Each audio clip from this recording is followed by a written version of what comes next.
Kini nga to mga mga panagduda ra gyud ni. Pero posible gid siya nga mahitabo. Kay di mo gini manaog si Bongbong Marcos sa iyang pwesto. Bisan pag unsaon pa na si Bongbong, bisan pag kanang daupan pa na ang Malacan niyang di gina manaog mo nang posible gyud nga mahitabo nga mo declare kini og martial law. So mayong gabi ka natong tanan og welcome back sa atong channel.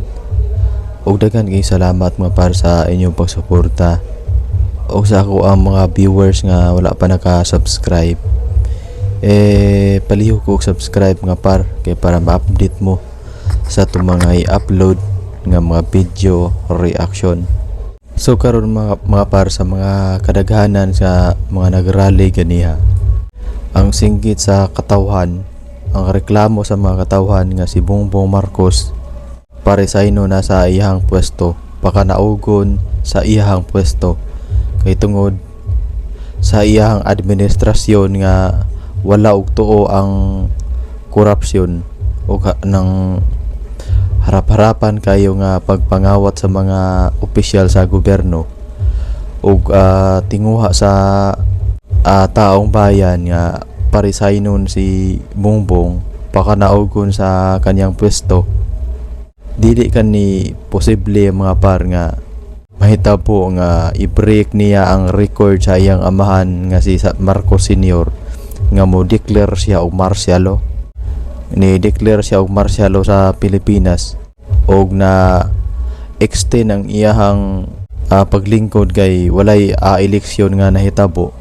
Dili ni posible mga nga ma-break to ang record sa iyang amahan. Hitabo ni ang ato ang mga pangagpas kani ato ang mga mga panagduda lang ni mga pangagpas ni ato ang basin kun mo declare ni si Marcos Junior og ng martial law. Perting luoya nato mga ulabaw sa tanan ang makaluluoy ang mga bata kay maglisod naman ta og panarbaho kay dili naman ta makagawa sa ato ang balay kay dili man ta pagawson sama sa nahitabo sa una mga nga puwerteng luoya sa mga nakasinati sa maong martial law.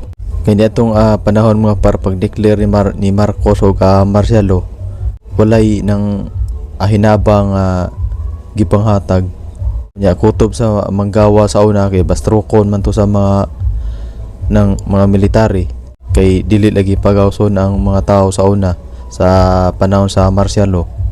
Mo nang kining ato ang panagduda lang nga basig mo declare yan ni si Marcos Junior og ng martial law kay dili mo gini manaog sa pwesto si Bongbong Marcos kay katong giingon ni Duterte nga si Marcos dili gyud manaog sa iyahang pwesto.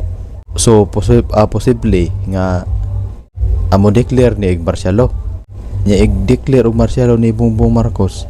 Perting luoya nato luoy kayo ang ato mga kabataan kay karong panahon na si Marcos Jr.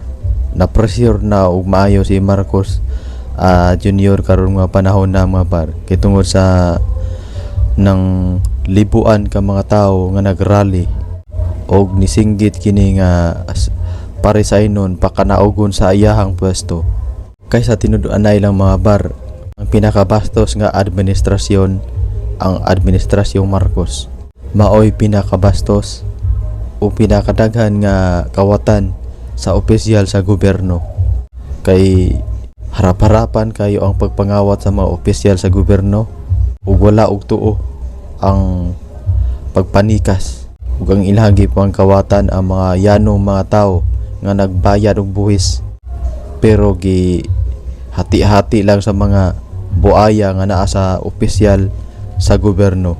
Kini nga to mga panagduda ra gyud ni. Pero posible gid siya nga mahitabo. Kay di mo gini manaog si Bongbong Marcos sa iyang pwesto. Bisan pag unsaon pa na si Bongbong, bisan pag kanang daupan pa na ang Malacan niyang di gina manaog mo nang posible gid nga mahitabo nga mo declare kini og martial law. So diri na lang kutob atong reaction maparo niya. Palihog ko og subscribe para ma-update mo sa atong mga i-upload nga mga video reaction.